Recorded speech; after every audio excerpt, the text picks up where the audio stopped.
Kemarin sampai ini ya? 8 ya? Saya kira sampai 9.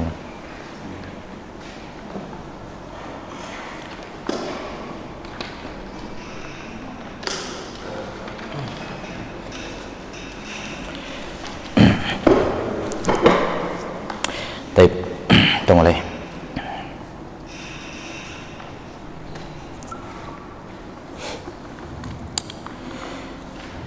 Fadli, sudah siap? Bismillahirrahmanirrahim. Assalamualaikum warahmatullahi wabarakatuh. Innal hamdalillah nahmaduhu ta'ala wa nasta'inuhu wa nastaghfiruh wa na'udzu billahi min shururi anfusina wa sayyiati a'malina. May yahdihillahu fala mudilla lahu wa may yudlil fala hadiya lahu. Ashhadu an la ilaha illallah wahdahu la syarika lah wa ashhadu anna Muhammadan abduhu wa rasuluh. Qala Allah ta'ala ya ayyuhalladzina amanu taqullaha haqqa tuqatih wa la tamutunna illa wa antum muslimun. Allahumma la sahla illa ma ja'altahu sahla wa anta taj'alul hazna sahlan idza syi'ta. Allahumma faqihna fi dinik wa 'allimna ma yanfa'una warzuqna al-ikhlasa fil qawli wal amal wa taqabbal minna ya arhamar rahimin. Alhamdulillah, kita kembali melanjutkan pengkajian terhadap kitab Khulasah fi Ta'dhimil Ilm, Khulasah kitab Ta'dhimil Ilm karya Syekh Saleh Ibn Abdullah bin Hamad Al-Utsaimin hafizahullahu ta'ala, di mana pada pertemuan bulan lalu kita sudah selesai pada ma'qid yang ke-8. Pada ma'qid yang ke-8, yakni kita sudah selesaikan maksudnya. Sekedar untuk refresh kembali apa yang sudah kita bacakan pada pertemuan sebelumnya. Iya, siapa yang bisa menyebutkan ada 8 ma'qid yang pertama? Yang pertama apa? Membersihkan bejana ilmu. Iya. Tasfiyatu wi'a'il qalb, wi'a'il ilm, membersihkan bejana ilmu, dalam hal ini hati. Yakni membersihkan hati dari dua jenis penyakit, yakni penyakit syubhat dan penyakit syahwat. Kemudian yang kedua? Iya, al-ikhlas fi talabil ilm. Ikhlas dalam menuntut ilmu, dan ini lebih spesifik lagi dibandingkan yang pertama. Di antara bentuk membersihkan hati yang merupakan bejana ilmu adalah ikhlas. Ya, cuman karena pentingnya ikhlas maka disendirikan pembahasannya. Ya, menunjukkan pentingnya keikhlasan dalam menuntut ilmu. Kemudian yang ma'qid yang ketiga, iya. Orang, jadi perhatikan setiap ma'qid ini antum hubungkan dengan ta'zimul ilm, pengagungan terhadap ilmu. Bagaimana atau kapan seorang dia katakan mengagungkan ilmu? Yang pertama, kalau dia membersihkan hatinya. Kalau ada seorang penuntut ilmu hatinya kotor dengan syubhat dan syahwat, maka walaupun dia menuntut ilmu, dia tidak mengagungkan ilmu. Orang dikatakan atau seorang penuntut ilmu dikatakan mengagungkan ilmu kalau dalam proses dia menuntut ilmu dia membersihkan hatinya. Kemudian yang kedua, orang yang tidak ikhlas dalam menuntut ilmu itu tidak mengagungkan ilmu.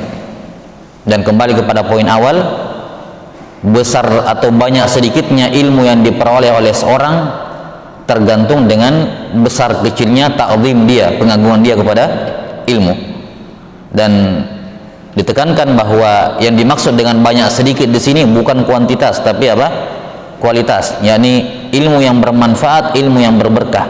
Bukan yang dimaksud dengannya banyak hafalan, banyak pengetahuan dan seterusnya, tapi seorang dikatakan ya berilmu walaupun sedikit yang dia dapat, tapi ilmunya itu berberkah, dan dia hanya akan memperoleh berkahnya ilmu ketika dia ta'zim, mengagungkan ilmu tersebut. Maka cara dia mentakzim ilmu yang pertama membersihkan hatinya.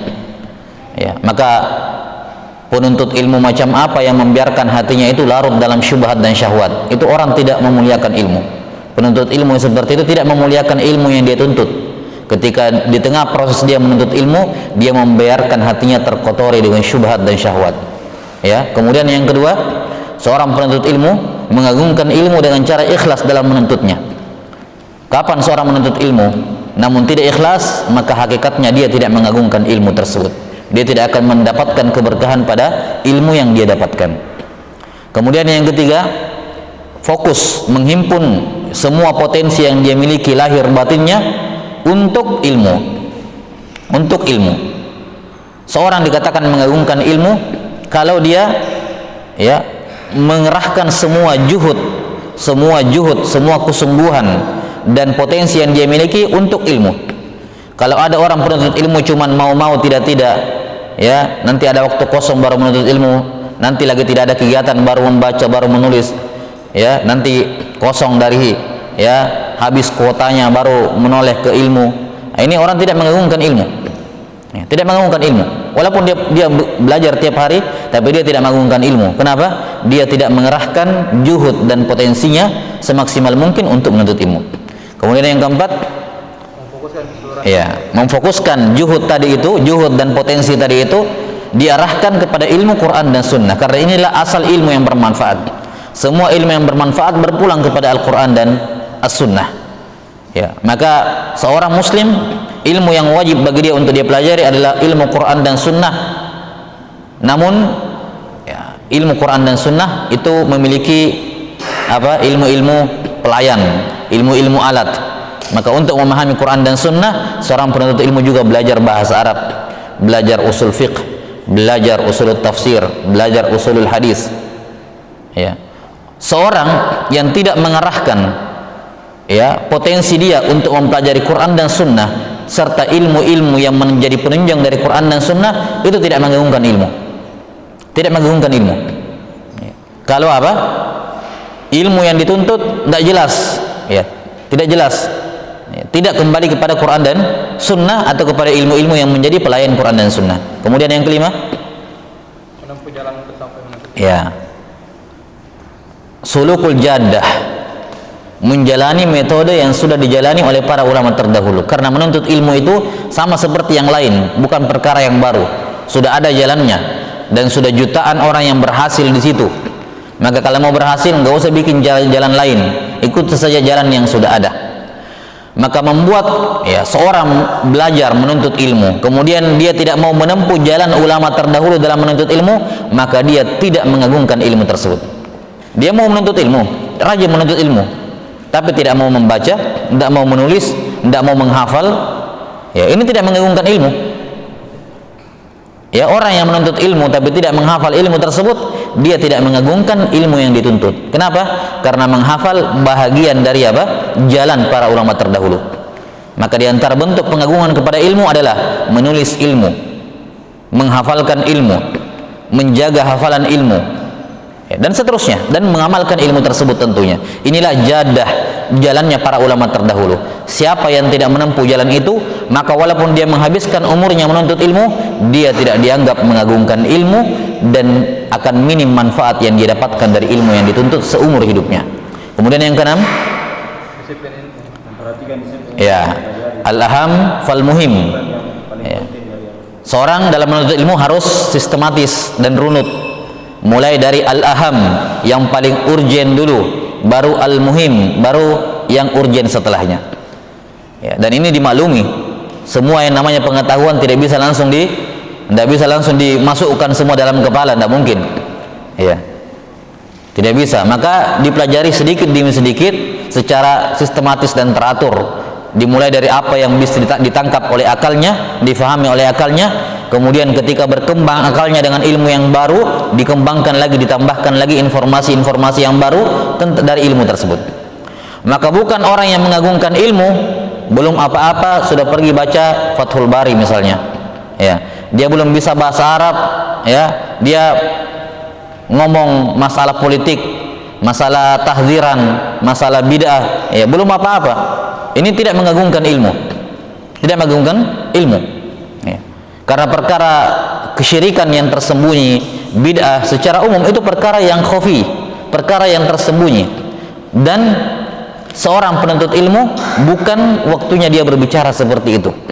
Maka siapa yang terjun, ya, sebelum dia mempelajari tauhid, sebelum dia mempelajari tauhidul ibadah, tauhid al-uluhiyah, belum dia mempelajari adab-adab masuk rumah, belum dia mempelajari adab tidur, belum dia menghafalkan zikir pagi sore, belum dia menghafalkan zikir habis sholat, belum dia zikir pagi petang, belum dia hafalkan zikir-zikir sebelum tidur, kemudian pergi ribut-ribut ya bicara tentang penyimpangan bid'ah dan semacamnya.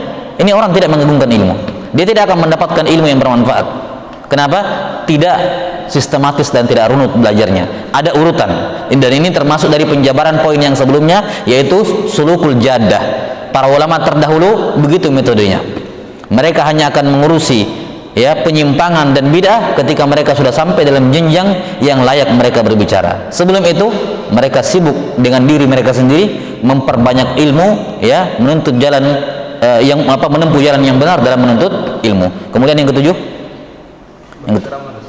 ya, memaksimalkan waktu mumpung masih ya, kalau disebutkan di situ usia muda atau sedini mungkin menuntut ilmu, walaupun sekali lagi ya, usia tua tidak menjadi penghalang ya, usia tua tidak menjadi penghalang, cuman memang secara umum ketika orang masih kecil atau masih muda itu lebih bisa fokus. Namun intinya di sini adalah kenapa masa muda lebih diutamakan dalam menuntut ilmu, disegerakan dibandingkan ketika tua?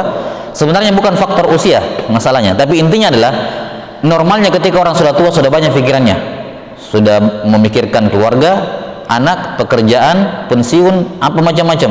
Nah, ketika masih kecil dia tidak mikir apa-apa, makannya bukan dia yang ngurus, tidurnya bukan dia yang pikirkan ya. Tapi ya, jadi intinya bukan masalah umurnya, tapi masalah kesibukan hatinya. Karena itulah walaupun orang sudah tua, tapi dia bisa membersihkan hatinya dari semua hal-hal seperti itu.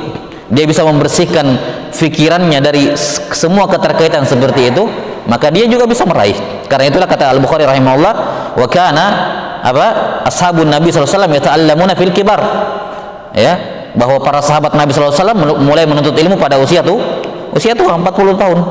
Ya, kenapa? Mereka bisa membersihkan hati mereka. Jadi patokannya di sini bukan usia muda atau tua, tapi ya, dia bisa membersihkan hatinya. Karena itulah didirikan adanya al-ma'ahid, ma'had ya, atau yang sifatnya boarding, kalau sekolahan boarding school, sehingga anak-anak tidak terganggu dengan orang tuanya, tidak terganggu dengan apanya, fokus belajar di ma'had, tidak memikirkan hubungan dengan teman di luar ya, fokus. Kalaupun berhubungan dengan temannya, hubungannya tetap dalam koridor ilmu, sehingga dia bisa fokus di situ. Ya, itulah manfaat adanya ya di karantina lah ceritanya, biar dia bisa fokus pikirannya tidak kemana-mana. Kemudian yang terakhir, yang ke-8, ya, tidak tergesa-gesa ya, tidak tergesa-gesa karena ilmu itu banyak. Siapa yang tergesa-gesa menghimpun semua ilmu, maka akan maka dia akan kehilangan banyak ilmu. Orang yang tergesa-gesa dalam menuntut ilmu itu tidak mengagungkan ilmu. Datang ada orang belajar, saya mau belajar bahasa Arab, tapi waktu saya cuman 6 bulan misalnya. Saya mau sudah bisa dalam 6 bulan misal.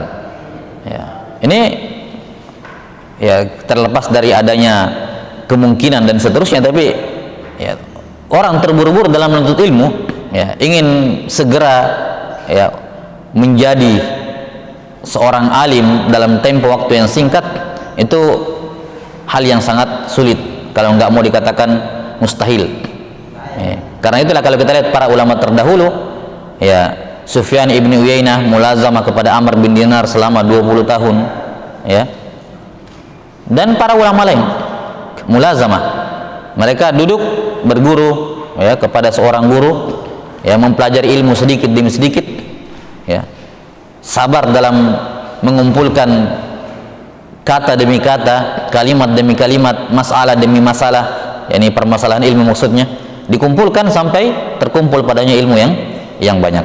Taib, ini semua 8 maqid bentuk pengagungan seorang kepada ilmu.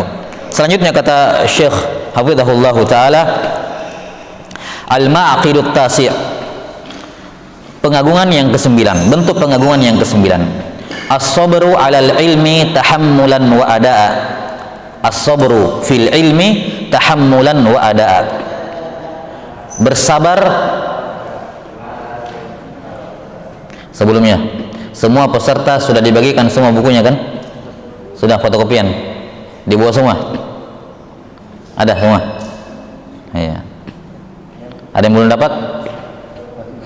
Her. Saya kira sudah jadi alas apa? Ya, biasanya kalau fotokopian begitu tuh, ya bulan depannya sudah jadi alas apa, terjepit, terselip di buku mana itu, tidak jelas. Kalau bukan berupa buku. Nah ini ya termasuk bentuk ta'zim, pengagungan kepada ilmu sebagaimana akan datang nanti. Ya, kata beliau rahimahullahu taala, bersabar dalam menuntut dalam proses ilmu, baik tahammulan wa ada'a, baik dalam proses tahammul maupun proses ada. Tahammul itu adalah proses menuntut ilmu. Kita sebagai murid berguru kepada seorang guru, itu kita sedang tahammul namanya. Tahammul dari kata hamila, membawa. Ini kita membawa ilmu, yakni kita mengambil ilmu dari guru. Adaan, ada artinya menyampaikan, yakni guru menyampaikan kepada murid, itu namanya apa? Adaan. Jadi tahammul di sini kembali kepada murid, dan ada kembali kepada guru. Jadi sabar dalam proses belajar mengajar. Yang mana yang harus sabar di sini ada dua pihak. Yang pertama, murid harus sabar ketika tahammul ilmu, dan guru harus sabar ketika ada terhadap ilmu tersebut. Ya. Karena dalam menuntut ilmu ada dua ujung, ada dua pihak, pihak pengajar dan yang diajar. Pengajar sebagai pihak, dia adaan, dia menyampaikan ilmu, dia harus bersabar. Dan ketika tahammul si murid, dia membawa ilmu, dia juga harus bersabar. Dan ini sudah dijelaskan dan diwanti-wanti oleh Syekh Muhammad Ibn Abdul Wahhab rahimahullahu taala dalam risalah Arba'u Masail atau Al-Masailul Arba' yang dicetak bersamaan dengan kitab Al-Usul Salasah di awal. Di muqaddimah yang pertama kata beliau, i'lam rahimakallah annahu yajibu alaina ta'allumu arba'i masail, al-ula al-ilmu wa huwa ma'rifatullahi wa ma'rifatu nabiyhi wa ma'rifatu dinil Islam bil adillah, wa tsaniyah al-amalu bihi, as-salisah wa salisah da'watu ilaih, ar-rabi'ah as-sabru 'alal adha fihi. Ini sabar dalam proses menuntut ilmu, baik ketika menuntut ilmu itu sendiri, ataukah ketika mengamalkan ilmu itu, ataukah ketika mendakwahkan ilmu itu, diharuskan untuk bersabar. Cuma di sini beliau fokuskan ke proses menuntut ilmunya, tahammul dengan adanya. Walaupun tentu saja dalam mengamalkan ilmu butuh bersabar, dalam mendakwahkan ilmu butuh bersabar. Tapi di sini beliau fokus ke bentuk yang pertama, masalah yang pertama, yaitu bersabar dalam proses menuntut ilmu. Baik murid dalam proses dia tahammul dari seorang guru, maupun guru dalam proses dia ada kepada muridnya. Jelas sampai sini ya? Iya. Kata beliau wafaqahullahu taala, idz kullu jalilin minal umuri la yudraku illa bis sabar. Perhatikan, ini kalimat ringkas tapi kunci. Kata beliau, karena kullu jalil, segala sesuatu yang mulia, apa saja yang mulia, terserah mau perkara apa saja, tapi selama dia itu mulia, jalilin minal umur la yudraku illa bis sabar, maka tidak akan mungkin diraih kecuali dengan kesabaran. Ya. Ini kaidah mutlak dalam menjalani kehidupan. Kalau ada suatu tujuan mulia, tujuan agung, tujuan hebat, maka jangan mimpi mendapatkannya kalau tidak bersabar. Harus sabar kalau memang itu tujuan mulia.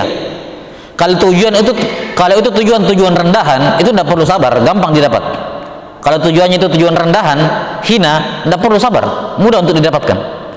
Tapi ketika sesuatu itu, tujuan itu jalil, mulia, agung, hebat, dikejar oleh banyak orang, maka dia tidak akan dapatkan kecuali apa? Bersabar. Iya, jelas sampai sini.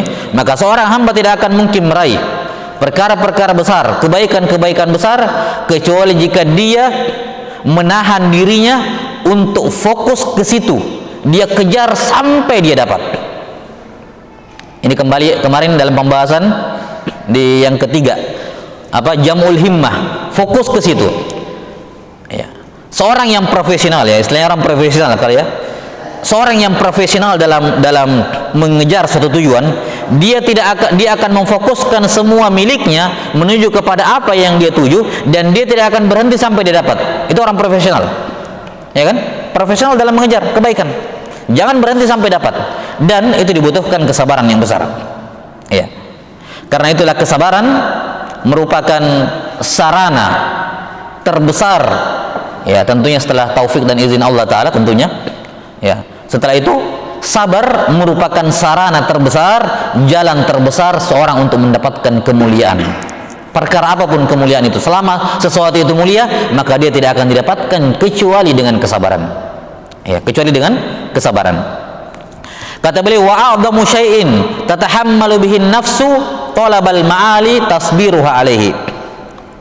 Karena itulah perkara terbesar yang bisa ditanggung oleh jiwa ini, yang membebani jiwa ini, perkara terbesar yang membebani jiwa ini dalam meraih al-ma'ali. Al-ma'ali tujuan-tujuan yang tinggi, ya. Maka perkara terbesar yang menjadi beban bagi jiwa ini dalam mengejar perkara-perkara tinggi adalah apa? Tasbiruha alaihi. Kita menyabar-nyabarkan diri kita di atas hal jalan itu untuk meraihnya. Kita menyabarkan diri kita. Walihada kana sabru wal musabaratu ma'muran bihima li tahsili asli imani taratan wa li tahsili kamalihi taratan ukhra. Karena itulah kata beliau, as-sabru wal musabarah. As-sabru wal musabarah. Apa bedanya as-sabru dengan al-musabarah? As-sabru itu bersabar. Tahu definisinya sabar kan? Sabar kan habsun nafs, asal maknanya menahan jiwa.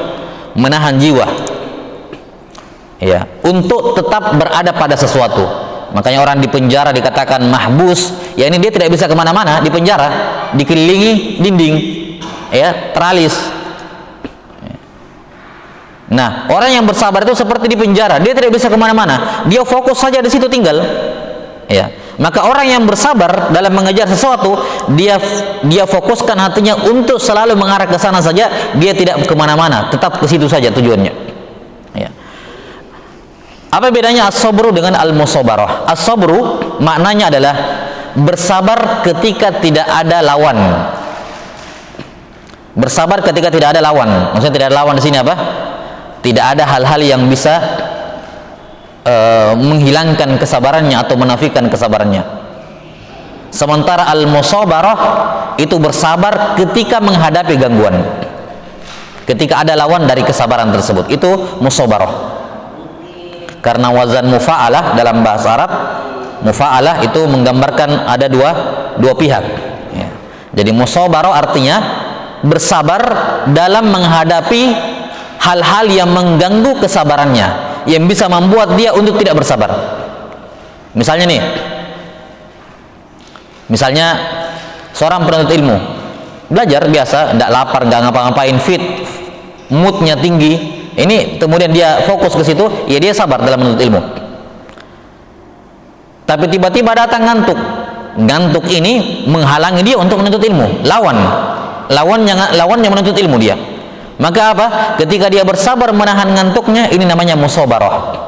Karena ada lawannya, lagi ada lawan. Jelas sampai sini? Orang sholat dalam keadaan khusyuk, dalam keadaan ini normal, ini sabar dalam sholat. Tapi dia tetap fokus pada sholatnya. Ketika datang ria, datang was-was, datang bisikan, datang gangguan kemana-mana pikirannya, dia tetap fokus dalam sholatnya. Ini namanya apa? Musabarah ala sholat. Jelas sampai sini? Maka seorang diperintahkan oleh Allah Subhanahu wa taala dengan dua perintah. Yang pertama as-sabar dan al-musabarah. Perintah untuk bersabar dan perintah untuk musabarah. Tetap sabar ketika ada hal yang menghalangi. Kata beliau, karena itulah kesabaran as-sabr wal musabarah itu ma'muran bihima. Diperintahkan oleh Allah Subhanahu wa taala. Ya. Terkadang ya, perintah itu litahsili asli iman, disuruh bersabar dan musabarah dalam mewujudkan asal iman, yaitu menjaga tauhid la ilaha illallah, atau walitahsili kamalihi taratan ukhra, kadang juga diperintahkan sabar untuk menyempurnakan iman yang sudah ada. Ya, menyempurnakan iman yang sudah ada. Karena iman yang sudah ada akan banyak penghalangnya. Itu musabarah. Kalau orang kafir masuk Islam secara umum ya, misalnya ucapkan 2 kalimat syahadat selesai. Ya. Ketika tidak ada halangan maka dikatakan dia bersabar di atasnya. Tapi ketika ada penghalangnya maka dikatakan musabarah. Qala ta'ala, Allah Ta'ala berfirman dalam surah Ali Imran ayat terakhir, ayat 200, ayat terakhir dalam surah Ali Imran. Ya ayyuhalladzina amanu sabiru wasabiru. Wahai orang-orang yang beriman, sabarlah kalian ketika tidak ada halangan, wasabiru, dan tetaplah bersabar ketika datang halangan. Sabarkan diri kalian.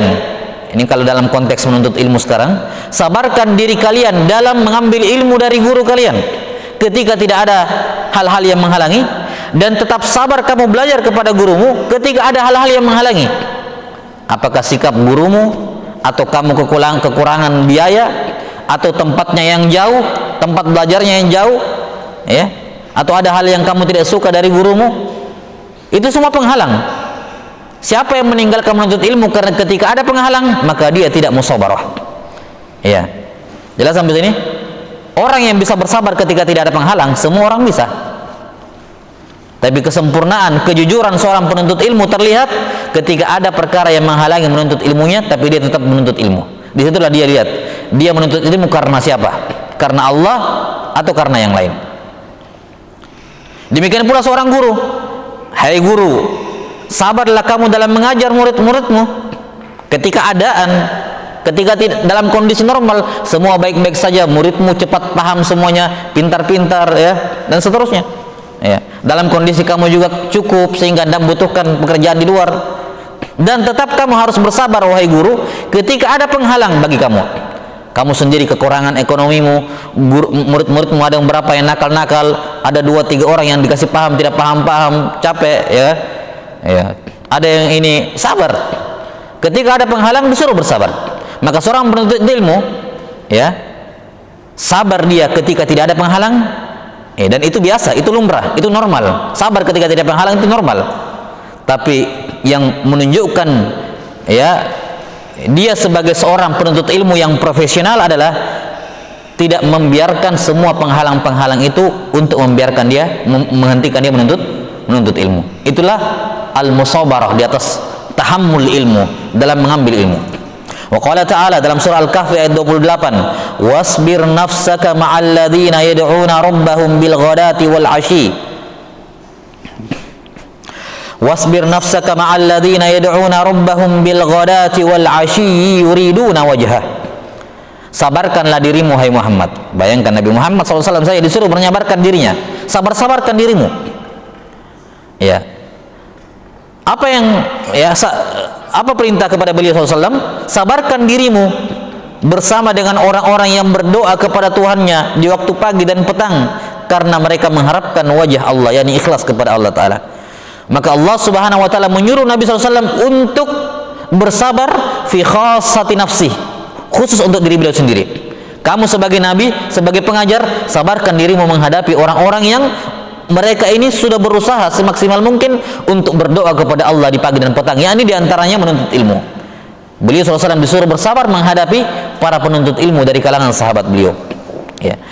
Dan sebaliknya para sahabat juga disuruh bersabar dalam mengambil ilmu dari Rasulullah SAW. Disuruh bersabar, ya. Maka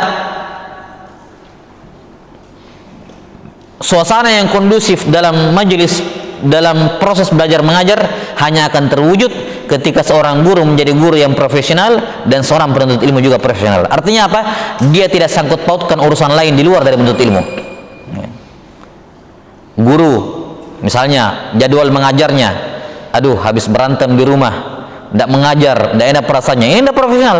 Dia tidak musabarah. Kenapa? Ada gangguan terus dia tidak mengajar. Jelas sampai sini? Murid juga sama, dia sudah jelas ada jadwal menuntut ilmunya, jadwalnya, ya. Atau dia berguru kepada seorang, satu ketika ada hal yang dia tidak sukai dari gurunya, udah berhenti, Ini menunjukkan apa? Dia tidak profesional. Apa? Mengait-ngaitkan hal di luar dari menuntut ilmu ke dalam proses menuntut ilmunya. Dan itu menunjukkan dia menuntut ilmu karena gurunya, bukan karena Allah. Kenapa? Karena kalau seorang menuntut ilmu karena mengidolakan seseorang, menuntut ilmu karena niat kepada gurunya, bukan untuk menghormati Allah Ta'ala, bukan untuk mengagungkan ilmu, tapi untuk menghormati gurunya, kapan ada yang salah pada gurunya, dia akan berhenti. Ya kan?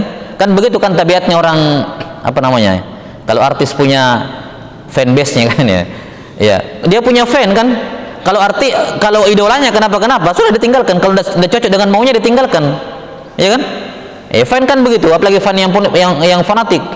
Fan yang fanatik kalau artis idolanya sudah tidak sesuai dengan keinginannya bisa dibunuh gitu ya. Gitu. Nah, ini kalau ustadznya sudah tidak sesuai dengan kemauannya ditinggalkan, dicela habis-habisan kalau sudah sesuai dengan maunya dia. Ya. Ini apa? Ya, orang yang membodohi dirinya sendiri, tidak profesional dalam menuntut ilmu.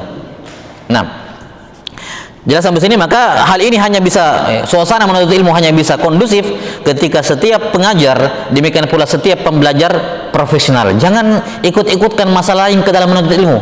Di luar majelis kamu bisa berantem sama temanmu, dalam majelis ilmu ya tanasuh, berbagi catatan, berbagi ini ya. Di luar majelis ilmu kamu ada masalah lain, jangan bawa-bawa ke dalam majelis. Tetap fokus. Semua permasalahan yang kamu dapatkan di luar, kamu harus taruh di luar pintu sebelum masuk ke dalam majelis ilmu. Jangan bawa-bawa masuk. Itu seorang penuntut ilmu profesional. Kapan dibawa-bawa masuk? Ya, ini tidak profesional dalam menuntut ilmu. Tidak bersabar, tidak musabarah dalam menuntut ilmu. Ya. Kemudian qala Yahya bin Abi Katsir fi tafsiri hadhil ayah. Yahya bin Abi Katsir rahimahullah berkata menafsirkan ayat dalam surah Al-Kahfi ayat 28 tadi. Disuruh Nabi sallallahu alaihi wasallam untuk bersabar. Kata beliau, hiya majalisul fiqh. Yang dimaksud di sini adalah majelis-majelis fikih. Ya, ini majelis ilmu maksudnya.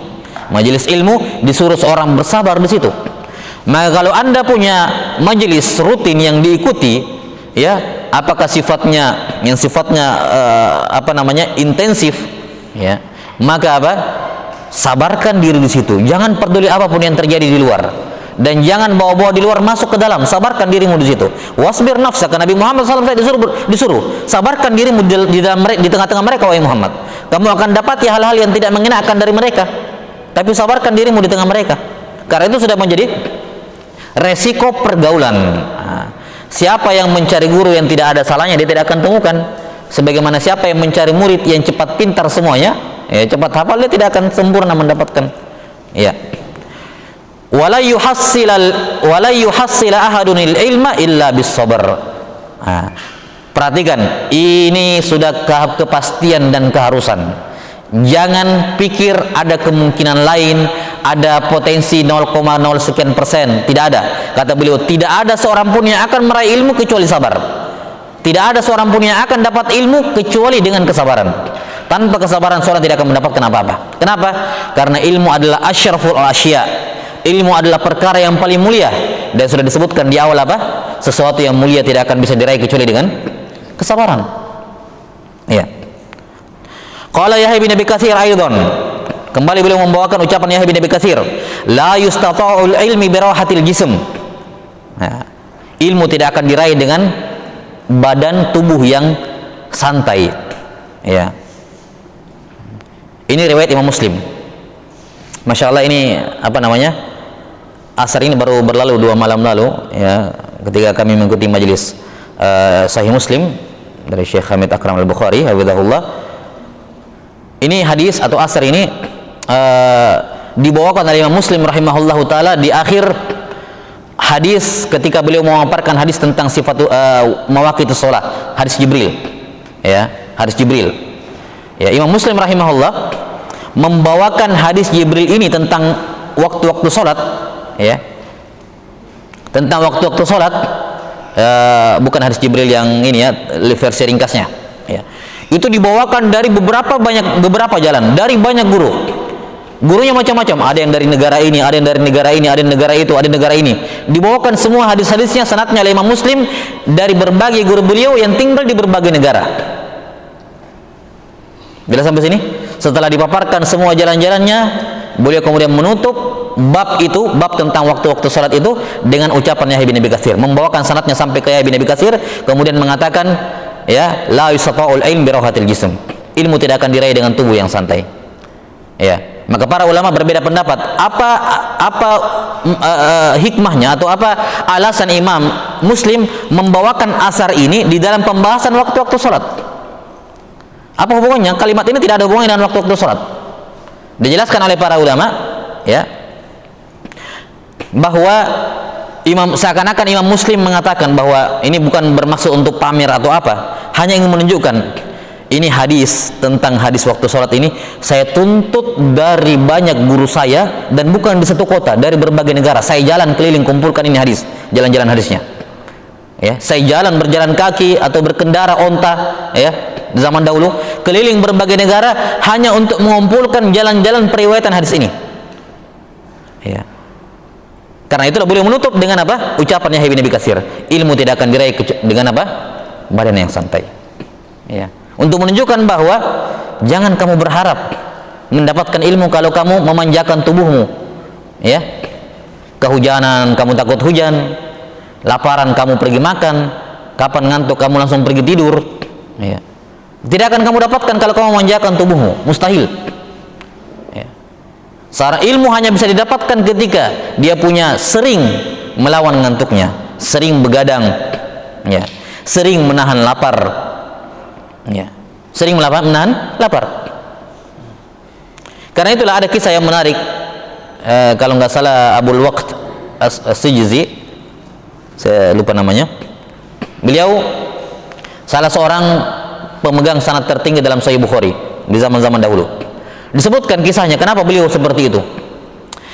Katanya dulu ayah saya, ya, itu ketika pergi mengadakan perjalanan menuntut ilmu, dia membawa saya. Waktu itu usia masih 7 tahun. Masih 7 tahun, bawa. Kemudian apa? Dia anaknya disuruh membawa 3 batu.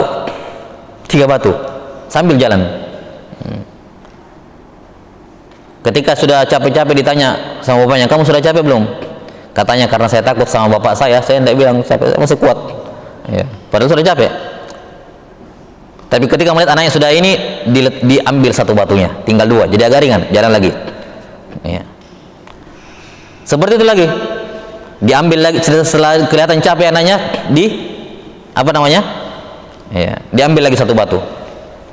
Berjalan lagi, sudah capek, diambil lagi batu.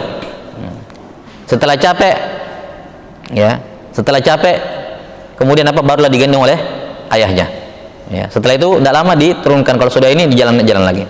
Maka ada seorang yang memberikan nasihat kepada bapaknya, kenapa kamu tidak membeli keledai? Minimal keledai lah untuk anakmu, minimal untuk berjalan, ya, mengadakan menuntut ilmu. Ya. Maka apa kata bapaknya? Ya, hasya an narkaba fi talabi hadisi Rasulullah SAW. Tidak. Ya, hasya itu kalimat pengingkaran. Ya. Tidak, kami tidak akan mengendarai hewan tunggangan, bukan karena tidak mau membeli, saya bisa membeli, tapi kata beliau, saya tidak akan mengendarai tunggangan dalam menuntut hadis Rasulullah SAW. Saya akan berjalan kaki. Ya. Ini kesabaran luar biasa, ya, yang berbuah, ya, manis di akhirnya. Nah, maka seorang butuh dalam bersabar dalam menuntut ilmu. Butuh bersabar dalam menuntut ilmu. Bahkan bukan butuh, wajib dia bersabar dalam menuntut ilmu tersebut. Ya. Kata beliau, fa bis sabri yukhraju min ma'aratil jahli wa bihi tudrakul ladzatul ilm. Dengan kesabaranlah seorang bisa keluar dari rasa pahitnya kebodohan. Hanya dengan kesabaran seorang bisa keluar dari pahitnya kebodohan, dan hanya dengan kesabaran seorang mendapatkan kelezatan ilmu. Ya. Dan diantara kabar salah seorang dari guru kami, Syekh Muhammad bin Israil An-Nadawi As-Salafi, hafizahullah taala, masih hidup, rahimahullah, sudah meninggal baru tahun kemarin. Ya. Beliau dalam majelis pembacaan Sunan Tirmidzi kalau nggak salah waktu itu, ya, itu beliau duduk, ya, jadi kursi sofa begitu, mejanya meja agak rendah ya, jadi bukunya taruh di bawah situ, pakai meja-meja kayu itu. Kemudian begini, ya, lihat balik lagi, jadi tidak pernah nyender di senderan kursinya, begini nih, baca ya, begitu posisinya selama hampir 6 jam kadang, tidak berubah posisi, dan beliau berumur tua, sudah 70 lebih, tidak berubah posisi, ya, tidak nyender begini, ya, tidak ngapa-ngapain, ya, fokus begini, kayak tunduk, ya. Disebutkan ketika ditanyakan alasannya, ini sebagai bentuk ta'zim, penghormatan kepada hadis Rasulullah SAW. Seorang tidak boleh sembarang duduk di depan hadis Rasulullah SAW, tidak boleh seenaknya sembarang duduk di depan hadis Rasulullah SAW. Tidak boleh banyak gaya di depan hadis Rasulullah SAW. Seorang tunduk seakan-akan Rasulullah SAW berada di depannya, tahan duduk dalam posisi seperti itu berjam-jam. Ini bentuk kesabaran, ya, dalam apa? Ta'zim kepada ilmu. Taib. Kemudian kata beliau, was-sabru, jadi dengan kesabaran seorang bisa keluar dari pahitnya kebodohan dan bisa meraih manisnya ilmu. Siapa yang tidak bisa bersabar, maka dia akan terus merasakan pahitnya kebodohan dan akan, ya, luput darinya manisnya ilmu tersebut. Ya kan? Coba kalau kita menuntut ilmu atau tanya kepada guru-guru kita tentang proses belajarnya di tempat belajarnya, ya, apakah yang sifatnya formal maupun non formal, ketika disuruh cerita, pasti yang dicerita apanya? Masa-masa susahnya, bukan masa-masa enaknya, karena di situ ada kelezatan ilmu, ya. Kelezatan ilmu ketika seorang bertarung dengan ngantuknya, bertarung dengan laparnya, ya, dengan lelahnya, dengan apanya, disitulah, ya, bukan itu dicerita, oh kalau di sana dulu ada makanan enak kayak gini, bukan itu yang dicerita. Kalau disuruh menceritakan, mereka akan ceritakan hal-hal sulitnya, karena disitulah enaknya, ya. Ketika seorang bersabar dalam menuntut ilmu, dia akan meraih kelezatan ilmu tersebut, ya. Dia tidak akan kadang dia lupa makan, ya. Jadi sudah lapar nih, lapar, terus jadi kenyang lagi gara-gara lupa laparnya, ya. Sudah lupa kalau dia lapar, akhirnya tidak makan.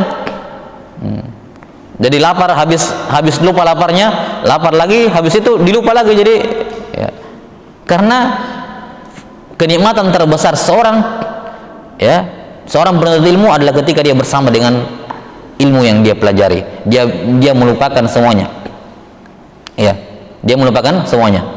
Nah, wasabrul ilmi naw'an, kesabaran dalam menuntut ilmu ada dua. Ahaduhuma sabrun fi tahammulihi wa akhdhihi. Ya. Sabar dalam menuntut ilmu ada dua bentuk. Yang pertama, sabar dalam tahammul. Apa tadi tahammul? Ya, proses mengambil ilmu, menuntut ilmu ini bagi murid. Sabar bagi si murid ini, bagi pembelajar, bagi muta'allim, sabar dalam tahammul ilmu wa akhdhihi, dan mengambil ilmu. Kata beliau, fal hifdzu yahtaju ila sabar. Menghafal itu butuh kesabaran, ya, butuh kesabaran. Dan bukan hanya butuh kesabaran, menghafal juga butuh metode yang baik, metode yang benar, ya. Kadang tanpa metode orang menghabiskan banyak waktu dan yang dia hafal cuma sedikit, itu pun cepat hilang walaupun dia sabar menghafal, alhamdulillah. Tapi tidak dengan metode yang baik, ya, dia akan menghabiskan banyak waktu dalam keadaan tidak banyak yang dia hafal, itu pun yang dia hafal cepat hilang. Maka menghafal butuh sabar. Semua orang, ya, semua penuntut ilmu, kalau dia penuntut ilmu pasti tahu ini, kalimat ini, pasti pernah merasakan susahnya itu menuntut, susahnya itu menghafal. Karena di situ butuh kesabaran. Sabar apa di sini? Sabar atau musabarah? Ya, musabarah, ya, karena penghalang menghafal itu banyak. Nah, jadi butuh musabarah dalam menghafal. Wal fahmu yahtaju ila sabar. Kalau sudah dihafal, butuh difahami. Memahami juga ini butuh kesabaran. Tidak faham, tidak masuk, tidak bisa. Saya sudah baca berulang-ulang, bahkan saya sudah hafal isinya, saya sudah hafal kalimatnya, tapi saya tidak faham. Wa hudhuru majalisil ilmi yahtaju ila sabar. Menghadiri majelis ilmu butuh kesabaran. Wa riayati haqqi syekhi, wa riayatu haqqi syekhi tahtaju ila sabr. Dan memperhatikan hak guru itu juga butuh kesabaran.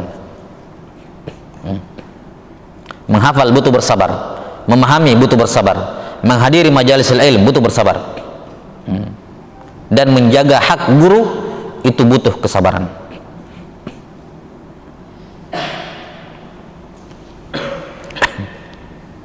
Wa na'usani, bentuk kesabaran yang kedua, sabrun fi adaihi wa bassihi, sabar dalam dalam menyampaikan, wa bassihi, menyebarkan, wa tablighihi ila ahlihi, dan menyampaikannya kepada para penuntut ilmu, yakni orang yang layak menyandang ilmu tersebut, bersabar dalam menyampaikannya. Fal julusu lil muta'allimin yahtaju ila sabar, duduk mengajar para pembelajar itu butuh sabar. Seorang guru butuh apa namanya? Bersabar dalam duduk. Duduk di sini bukan sabar duduk di atas kursi kayu berapa berjam-jam, bukan itu maksudnya. Itu termasuk juga. Tapi maksudnya begini, orang kalau mengajar itu awal-awalnya saja yang enak. Iya, awal-awalnya enak, lagi semangat-semangat nih. Semangat punya ilmu, ya, dari keluaran ma'had, semangat ingin ini menyebarkan ilmu, ya. Duduk jadwal rutin tiap hari atau tiap pekan, ya. Enak awal-awalnya semangat, tapi kita akan lihat dalam waktu 2-3 tahun 2-3 tahun apa yang terjadi. Dia bisa tetap bersabar untuk mengajari mereka, atau dia akan berpaling karena dia butuh penghidupan duniawi. Betapa banyak pengajar itu yang menghentikan pelajarannya karena ya bukan hal yang disalahkan, tapi ini menunjukkan butuh orang bersabar. Duduk bertahun-tahun mengajarkan orang sesuai dengan jadwal yang tetap, itu butuh kesabaran luar biasa, bertahun-tahun, ya. 2-3 tahun pertama itu biasa semangat, tapi apakah dia bisa melanjutkan terus, apalagi sampai seumur hidupnya? Setelah itu dia habiskan untuk duduk mengajarkan muta'allimin, para pembelajar. Dia butuh sabar. Wa ifhamuhum yahtaju ila sabr, memahamkan murid itu butuh kesabaran. Jangan mau jadi guru yang egois, ya, yang kalau dapat murid yang tidak bisa paham-paham, tidak mau, ya, tidak mau belajar sama yang lain saja. Saya mau yang sudah lain, ya. Nah, butuh sabar dalam memahamkan sesuatu kepada penuntut ilmu. Wahtimalu zallatihim yahtaju ila sabr, dan menanggung hal-hal yang tidak baik, adab-adab yang buruk dari penuntut ilmu, dia juga harus bersabar. Ya, namanya muta'allim, tentunya di sini muta'allim mubtadi'in, muta'allim pemula. Ya, pembelajar pemula itu biasanya masih kurang ajar, kurang adab. Maka dia harus bersabar. Jangan dia mengatakan, wah, ini seorang penuntut ilmu itu harus bersabar, harus beradab. Kalian itu tidak beradab, kemudian dia berhenti. Padahal orang baru setahun, baru mungkin, ya. Maka dia ihtimal zallatihim. Seorang pengajar itu dibutuhkan bersabar menghadapi hal-hal yang mungkin tidak mengenakan yang dia akan dapati dari para pembelajar. Harus bersabar. Iya. Dan ini macam-macam. Zallat penuntut ilmu itu macam-macam. Maka seorang harus bersabar. Karena itulah seorang penuntut ilmu, mumpung dia masih menuntut ilmu, dia hadirkan hatinya. Oh, begini saya begini sama guru saya begini kepada saya, kepada kami semua begini. Itu bisa menjadi pengalaman bagi dia nanti ketika dia mengajar, ya, ketika dia gantian, ya, mengajarkan kepada orang terus mendapati kasus yang sama atau yang mirip dengannya, dia bisa tahu, oh, selama ini saya cuma pandang dari sudut pandang saya sendiri. Kalau dari sudut pandang saya lihat guru saya begini, kok guru saya begini, kok guru itu begini, kok ustadz itu begini. Tunggu dia lihat nanti, posisikan dirimu sebagai pengajar, sebagai gurumu, kamu akan rasakan, kamu akan tahu bagaimana sulitnya menghadapi zallat itu. Maka butuh bersabar. Karena itulah, ya,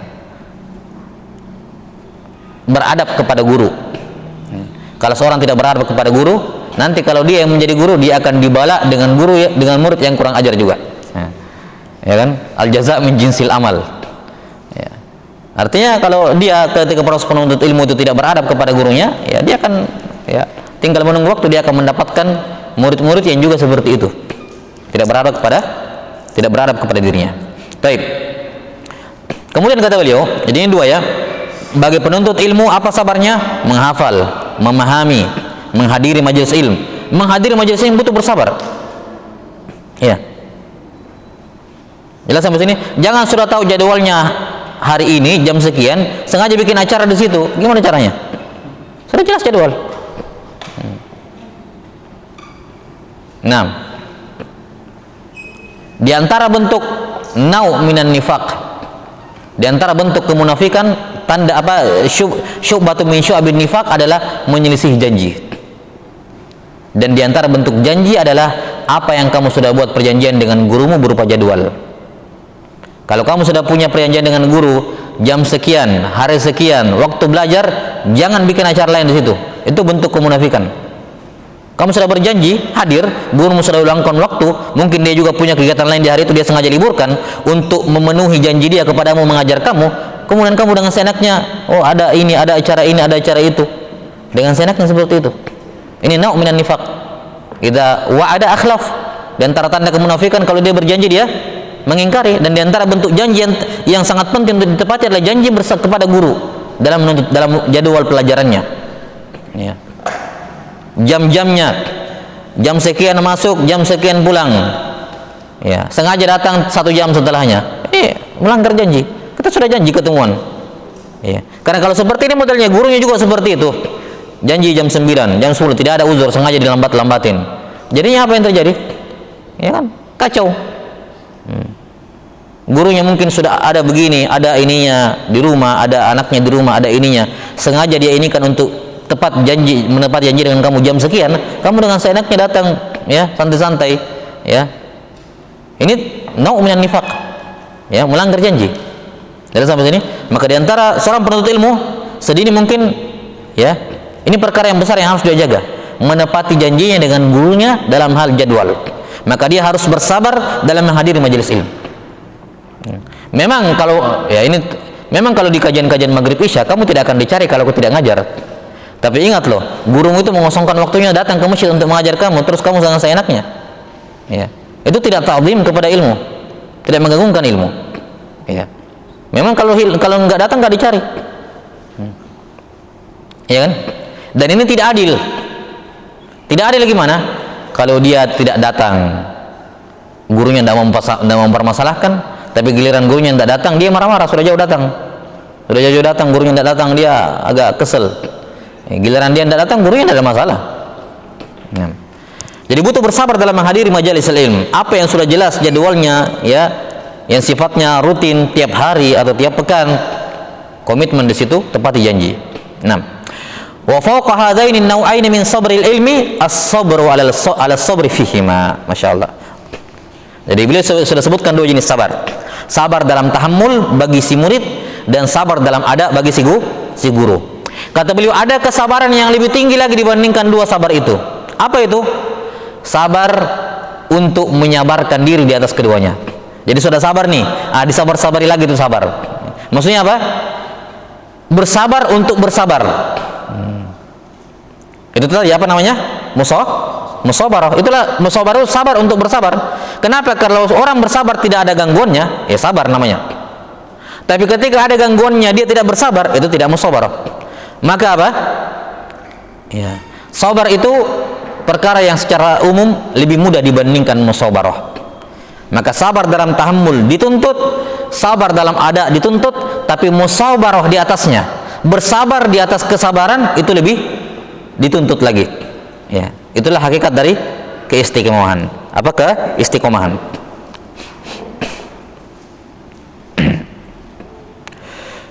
Kemudian kata beliau rahimahullah taala, likullin, membawakan bait syair, likullin